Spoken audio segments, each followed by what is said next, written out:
400 సంవత్సరాలు ఐగుప్తులో ఇజ్రాయెల్ ప్రజలు అనగా దేవుడు ఏర్పరచుకున్న ప్రజలు, దేవునికి ఇష్టమైన ప్రజలు, దేవుడు కోరుకున్న ప్రజలు ఒకరోజు కాదు, 2 రోజులు కాదు, నెల కాదు, 1 సంవత్సరం కాదు, దగ్గర 400 సంవత్సరాలు బహుగా శ్రమ పడ్డారు. వాళ్ళు జీతం లేకుండా శ్రమ పడ్డారండి.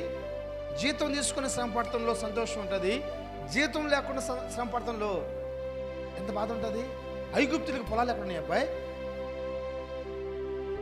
ఐగుప్తులకి ఉండటానికి చిన్న చిన్న ఇళ్ళే, కానీ వాడికి పొలాలు లేవు, వాళ్ళకాడ బంగారం లేదు, వాళ్ళకాడ వెండి లేదు, కనీసం పేరు కూడా లేదండి. అరే పలానా పిల్లడు భలే కష్టపడతాడని మెచ్చుకున్న నాదుడి లేండి ఐగుప్తులో.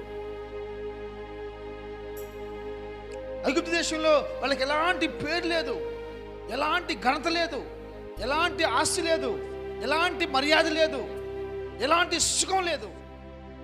ఇలాంటి సమయంలో దేవుడు వారందరూ చేస్తున్న మొరని భూమికి ఆకాశానికి సృష్టికర్త అయిన దేవుడు భూలోకానికి వచ్చాడంట.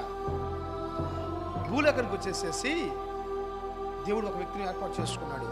ఆయన పేరు ఏం పేరంటే మోషే. చెప్పండి.